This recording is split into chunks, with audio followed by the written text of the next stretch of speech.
She stood frozen as the drink soaked her uniform, laughter echoing around the diner. The rich boy smirked, proud of his cruelty. No one defended her. No one spoke.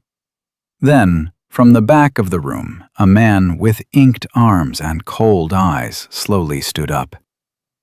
This story will shock you. Before I continue, let me know in the comments which city and country you are watching from so that I can thank you personally. Afternoon light filtered through the diner's large windows, but it carried no warmth, only indifference. The clinking of plates, the hiss of the coffee machine, and the low murmur of conversations blended into a familiar rhythm. It was an ordinary day. People came in, ate, talked, and left. And in the middle of it all stood Emily. A worn brown uniform clung to her tired frame, sleeves damp with sweat, small stains marking hours of non-stop work. Emily was a poor waitress. No grand dreams, no complaints spoken aloud. Her only hope was to make it through the day. Since morning, she had cleared table after table, forcing a polite smile no matter how heavy her chest felt. "Table 7!"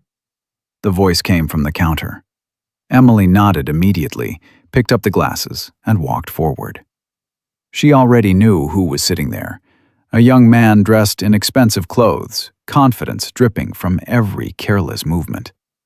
Two friends sat with him, laughing loudly, as if the diner belonged to them.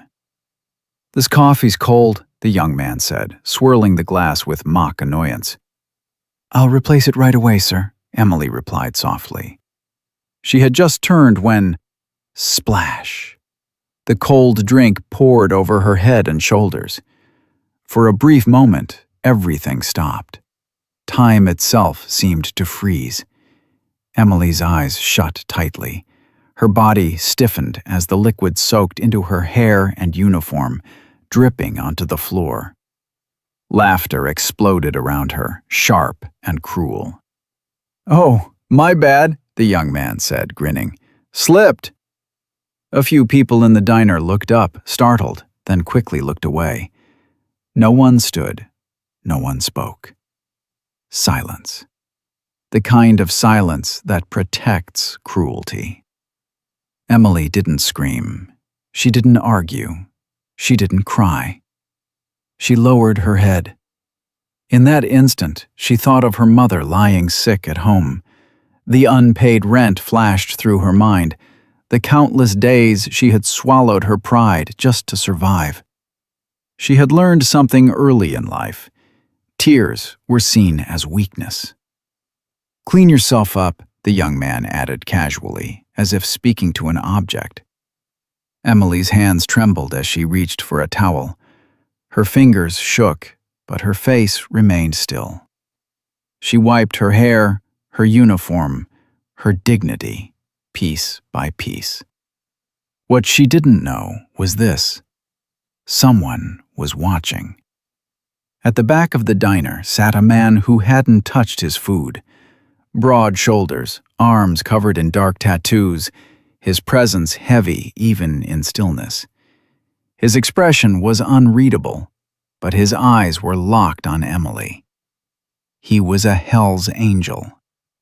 He heard the laughter, he saw the silence, and he recognized the exact moment when dignity was publicly crushed. His jaw tightened, his hands curled slowly into fists. He didn't stand up right away. He didn't shout. He didn't draw attention. Because some decisions aren't made in anger. They're made in silence. Emily gathered herself and stepped away from the table. Her movements were slow, her back stiff, but she kept walking, as if nothing had happened. But something had happened. The air inside the diner felt heavier now, uneasy, changed. And the most dangerous part? Justice was no longer alone. From the back of the diner, the man with tattooed arms pushed his chair back, slowly. When a Hell's Angel stands up, the story doesn't end there. The atmosphere inside the diner had shifted. The same clatter of dishes, the same low hum of machines. Yet everything felt heavier now, as if the air itself had slowed down. Emily stood behind the counter, a towel clenched tightly in her hands, her eyes lowered. Her uniform was still damp, cold against her skin, but she didn't complain. She knew this place wasn't meant for fighting. It was meant for surviving. Laughter still echoed from table 7. "Did you see her face?" one of the rich boy's friends said, laughing. "That's what people like her are for," the young man replied with a shrug. "No need to overthink it." Emily heard every word. She chose to stay busy, washing cups, straightening trays, pretending none of it mattered. It had become a habit over the years. Ignore the voices, avoid eye contact, keep going. But at the back of the diner, a chair slid softly across the floor. The man, the Hell's Angel, stood up. His boots made no sound, yet his presence immediately filled the room. He adjusted his jacket, tattoos along his arms catching the light. He walked forward, not fast, not slow, just certain. A few customers noticed. Some whispered, others went silent. Everyone felt it. This man was not ordinary. He stopped beside table 7. The laughter faded. The rich boy looked up annoyed. "What do you want?" he asked dismissively. The Hell's Angel didn't answer right away. He looked at the spilled glass on the table. Then he glanced toward Emily standing still behind the counter. Only then did he speak. "This isn't your place." His voice wasn't loud, but it carried weight. The rich boy laughed, though the sound lacked confidence. "And who are you to decide that?" The Hell's Angel stepped closer. "Nobody," he said calmly. Then, after a brief pause, "Just the man who was watching." Silence spread across the diner. The rich boy's friends exchanged uneasy looks. The smiles were gone. The man standing before them didn't look like he was joking. "Listen," the rich boy said, trying to regain control. "It was an accident." The Hell's Angel's eyes stayed locked on him. "An accident comes with regret." The sentence cut cleanly through the room. The rich boy lifted his glass slightly, attempting to reassert dominance. "Are you threatening me?" The Hell's Angel shook his head slowly. "No." "I'm giving you a chance." "A chance for what?" "To be human." No one breathed.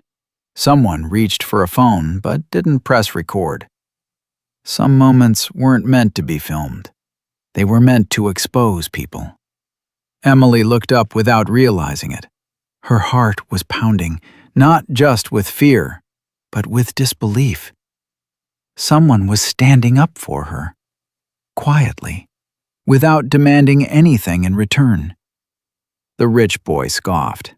"This isn't a movie," he snapped. "This is my table." The Hell's Angel placed his hand flat on the table. "No," he said. "This is a public place." Then his voice dropped, calm, controlled, unmistakable. "You're going to apologize to the waitress." The words landed like a shockwave. The rich boy blinked. "What?" "You heard me," the Hell's Angel continued. "You humiliated her. Now you apologize." Anger flared across the young man's face. "I'm not apologizing to some waitress." The Hell's Angel's expression didn't change, but the air around him did. "This is for your own good," he said evenly. "Apologize, then leave, quietly." It wasn't a threat. It was the last option. The diner remained frozen. Every customer watched, sensing that something irreversible was unfolding. Emily's breath caught. Her hands tightened around the towel. The rich boy looked toward his friends. No one stepped forward. No one defended him. No one laughed anymore. For the first time, he realized something terrifying. His money didn't matter here. He rose slowly from his seat and turned, for the first time, to face Emily. Pride battled panic in his eyes.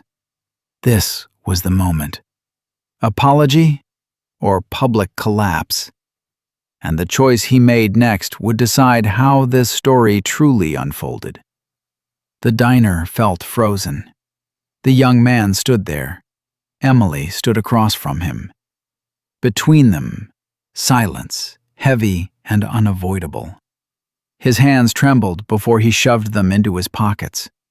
He avoided Emily's eyes as if something in her gaze frightened him more than the man standing beside him. Just minutes ago, he had been laughing. Now his mouth felt dry. The Hell's Angel remained still. He didn't move closer. He didn't step back.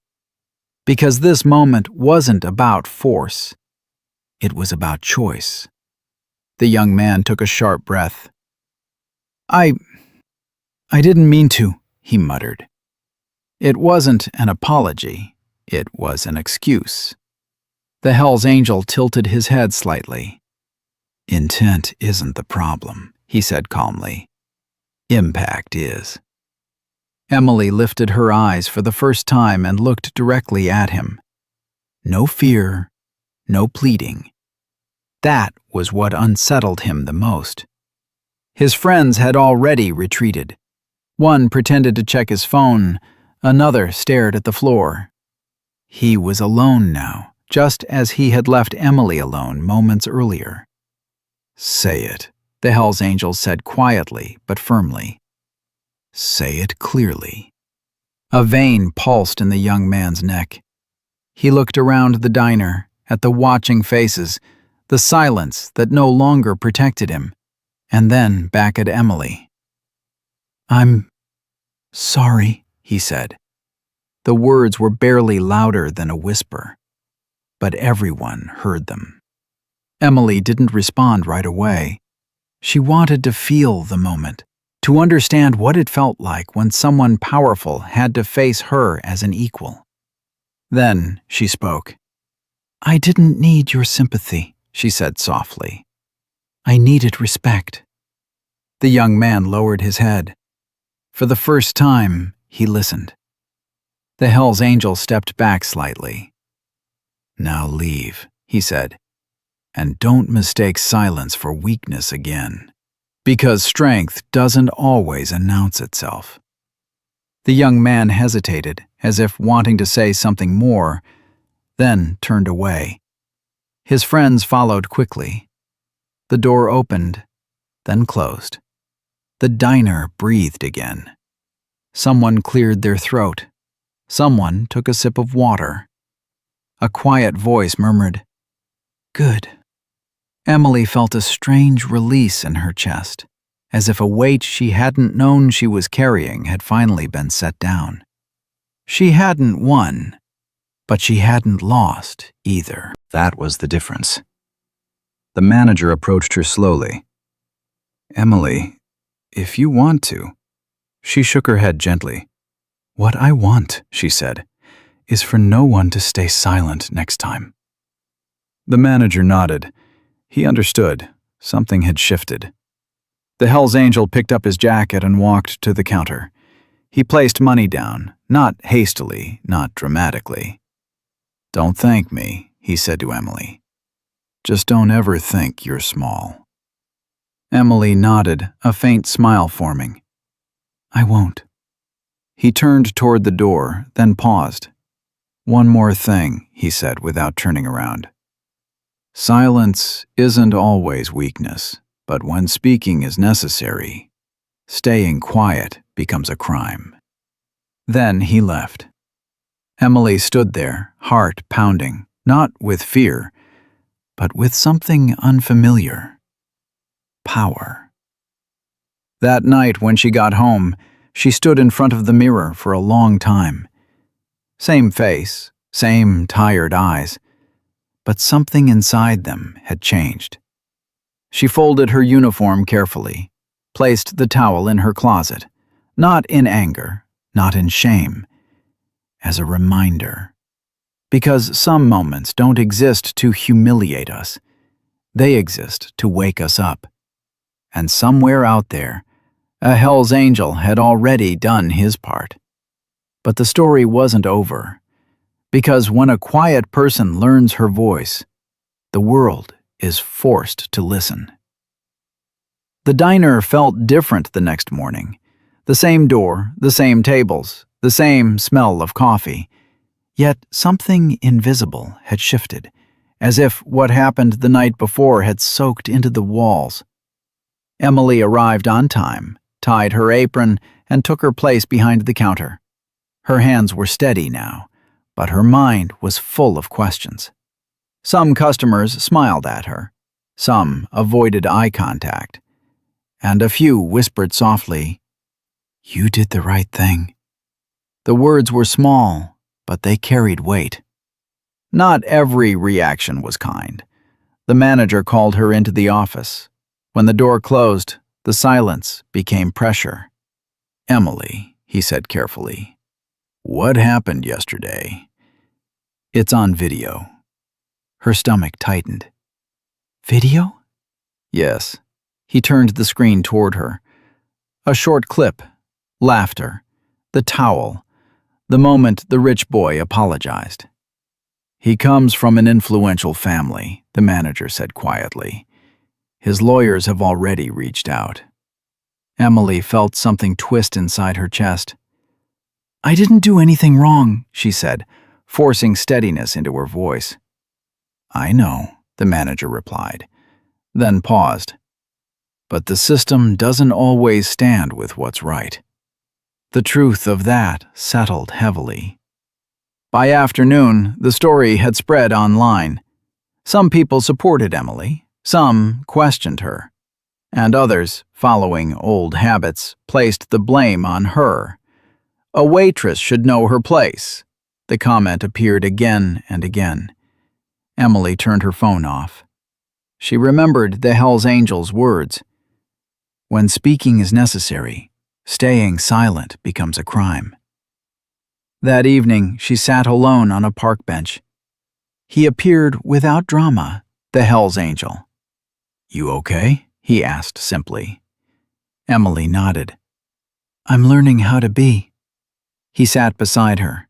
"Pressure will come," he said calmly. "When one person speaks, many others are exposed." "And if I lose?" Emily asked quietly. He gave a faint smile. "Then you still won't be defeated, because you didn't abandon yourself." The next day, the manager called her in again. "We need to make a decision," he said. "We can issue an apology and bury this, or you can file a formal complaint." Emily looked out the window. People walked past, busy with their lives. "If I file a complaint," she asked, "will anything really change?" The manager answered honestly, "Not everything," then added, "But something will." Emily picked up the pen. Her hand didn't shake. She signed the paper. This wasn't a fight against one man. It was a stand against silence. A few days later, a notice appeared on the diner wall. "Any form of abuse will not be tolerated." Just words. But change always begins with words. Emily called her mother that night. "Mom," she said softly, "I've learned how to speak." There was silence on the other end. Then crying. That night, Emily stood in front of the mirror. Same face, but fewer doubts in her eyes, and more certainty. The story wasn't over, because this was no longer about one diner. It had become a voice, and voices don't stay alone for long. The following week was the hardest Emily had ever lived through. Paperwork, phone calls, emails. Every day demanded a decision. Legal language, formal questions, and repeated statements were unfamiliar territory. But she didn't run. She learned something important. Truth has to be repeated. Calmly, clearly, again and again. Inside the diner, things were changing. Some customers came in specifically to see her. "We're with you," they said quietly. Others left extra tips without a word. Some simply smiled, the kind of smile that said, "We saw what happened." But behind every smile, there were questions. One afternoon, the manager called her aside. "They want a settlement," he said. Emily looked up. "On what condition?" "That you withdraw the complaint," he replied, "and accept a payment, enough to make this go away." Silence filled the room. Emily looked out the window. People walked by. Life kept moving. What if I accept? The question passed through her mind, but didn't stay. That evening she went to the park. Same bench, same place. The Hell's Angel was there. "They offered money," Emily said plainly. He didn't laugh. He wasn't surprised. "That's how they do it," he said. "They try to buy silence." "And if I refuse?" "Then the pressure will increase," he answered honestly. "But so will your voice." Emily inhaled deeply. "I heard myself for the first time," she said. "I can't sell that." The next morning, she gave her lawyer her answer. No. The news spread quickly. Someone leaked it, someone shared it, someone questioned it. Media vans appeared outside the diner. "Would you like to make a statement?" Emily refused at first. Then she remembered. Silence had already done enough damage. She stepped in front of the camera. Simple clothes, no makeup. Truth in her eyes. "I don't want fame," she said. "I just don't want this to happen to someone else." The clip went viral. Some applauded, some mocked. But the difference was clear. Emily was no longer alone. Outside the diner, a small sign appeared. "We stand with Emily." Within hours, it became posters. Then, posters became a story. The pressure didn't disappear, but it shifted direction. The Hell's Angel stayed in the background. No interviews, no statements, just an occasional message. "You okay?" And Emily always replied the same way. "Standing." Then the court date arrived. Emily marked it on her calendar. This time, fear wasn't the feeling. Responsibility was. She called her mother. "Mom," she said, "even if I lose, I won't step back." There was calm on the other end. "Sweetheart," her mother replied, "you've already won." Emily ended the call and looked out at the city. It looked the same, but her place in it had changed. The story hadn't reached the courtroom yet, but Emily had reached herself. And when someone reaches themselves, they are no longer easy to break. The morning outside the courthouse felt unnaturally quiet. Emily paused at the bottom of the steps, a folder clutched in her hands, documents, statements, and the video that had changed everything. She took a deep breath. She wasn't wearing her diner uniform today, but inside, she was still the same woman who had chosen to break the silence.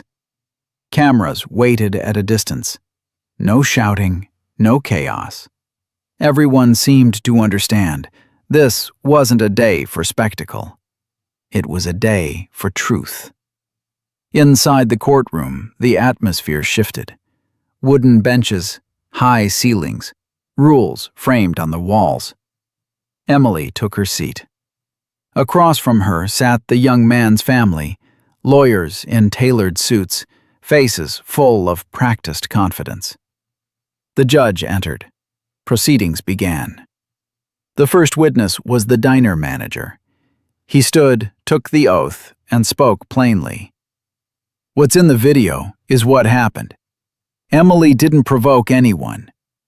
Afterward, she asked for nothing but respect. The defense attorney questioned sharply, pressing every detail. "Isn't it true the video is incomplete? Could noise have caused misunderstanding?" The manager paused. "There may have been noise," he said, "but humiliation was clear." Whispers rippled through the room. Then Emily was called. She stood. Her steps were slow, but her gaze steady. "What did you feel in that moment?" her lawyer asked. Emily didn't soften the truth. "I wasn't embarrassed," she said. "I was alone." The defense attorney stepped in. "Isn't it true this incident brought you attention?" Emily looked at the judge, then answered calmly. "I didn't ask for attention. Attention comes when silence breaks." The room went still. The video was played. Laughter, the towel, the apology. Some people looked down. Others clenched their jaws. The defense made a final attempt. "It was just a joke." Emily spoke quietly. "A joke is something everyone laughs at." The judge took note. A recess was called. Outside, Emily wiped her palms on her jacket. A familiar presence stood nearby, the Hell's Angel. He stayed out of camera range. "What needed to be said was said," he told her. "The rest belongs to truth." Emily nodded. "I'm okay." They were called back in. Before announcing the verdict, the judge spoke. "This case is not about a single incident. It's about behavior." Silence filled the courtroom. "The court finds that Emily was publicly humiliated, and that the apology came under pressure, not voluntarily." The ruling followed. A fine, a public apology, and clear workplace policies enforced. The room exhaled. Emily's eyes filled, not with celebration, but relief. Outside, she called her mother. "Mom," she said, "truth did its job." On the other end, quiet prayer. Reporters approached. Emily gave a single sentence. "This isn't an ending, it's a beginning." From a distance, the Hell's Angel nodded once. That day, Emily learned something important. Justice isn't just a building. It's the place where a person stands with their truth. And the story wasn't over. Because after judgment, life begins again. Life did not pause after the verdict. It moved forward, quietly, steadily, testing whether truth could survive outside a courtroom. Emily returned to the diner a week later. The same door chimed when she entered.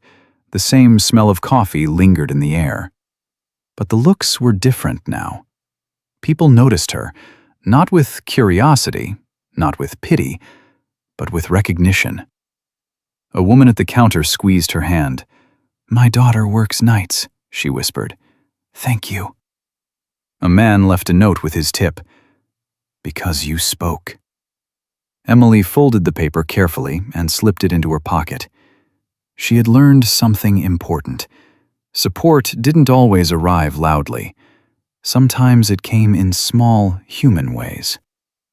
The diner had changed too. A new sign hung near the entrance. A training schedule was posted behind the counter, and when someone raised their voice, even jokingly, others spoke up. Not because they were brave, but because they had seen what silence costs. Emily didn't stay late anymore. She took evening classes at a community center nearby. Public speaking, workers' rights, conflict resolution. At first, she sat in the back, listening. Then one evening, she raised her hand. Her voice shook. But it didn't disappear. The story followed her, whether she wanted it to or not. Invitations came, panels, discussions, interviews. She declined most of them. She didn't want to become a headline. She wanted to become useful.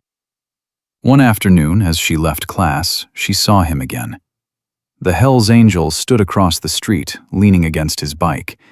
Same quiet presence, same distance. "You're busy now," he said as she approached. "I'm learning," Emily replied. He nodded. "That lasts longer." They sat on a bench nearby. Traffic passed. People hurried by without recognizing either of them. "You ever regret it?" he asked. "Speaking up?" Emily thought for a moment. "I regret how long I stayed quiet," she said. "Not the moment I stopped." He smiled faintly. "The world likes quiet people," he said. "They're easy." "And it punishes loud ones," Emily replied. "Only at first." Weeks passed. The rich boy's apology was printed in small text online. The fine was paid. His family moved on. Society always did. But something stayed behind.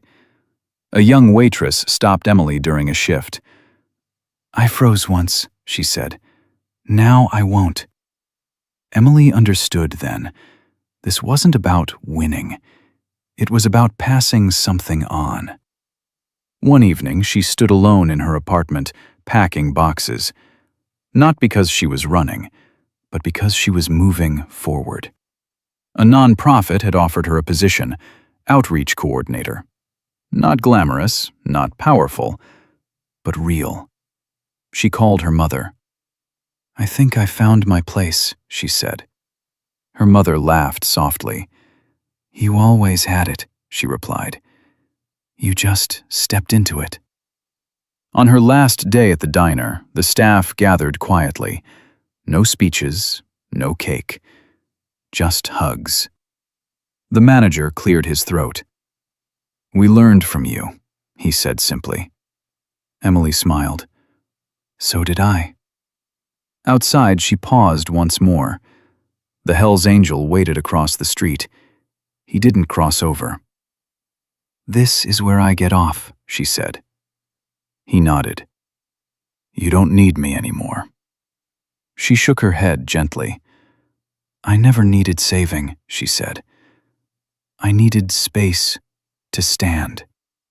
He smiled, this time fully. They didn't exchange numbers. They didn't promise to stay in touch. Some people enter your life not to stay, but to remind you who you are. Emily walked away. Her steps were steady. Behind her, the city continued its noise. Ahead of her, something quieter waited. Purpose. And somewhere between justice and choice, Emily had found herself. The story was almost complete, because the final chapter wasn't about what she endured. It was about who she became. The city did not change overnight. Cars still honked, people still hurried past one another. Cruelty did not disappear, but something subtle shifted. Emily's new office was small, 2 desks, a flickering light, and a whiteboard filled with handwritten notes. Outreach coordinator wasn't a title that impressed anyone, but it felt honest. Every morning she unlocked the door and reminded herself why she was there. To listen. The first woman who walked in that week didn't sit down. She stood near the door, arms crossed, eyes alert. "I don't want trouble," she said quickly. Emily nodded. "Neither do I." The woman relaxed, just a little. Stories began to come, quiet ones, half-finished sentences, memories wrapped in shame and fear. Emily didn't interrupt. She didn't rush them. She had learned the power of presence. Some days were heavy. She came home exhausted, questioning whether small steps could really matter. On those nights, she opened the old notebook she kept from the diner days. Inside were folded notes, screenshots, and one faded towel receipt she never threw away. Not as pain, as proof.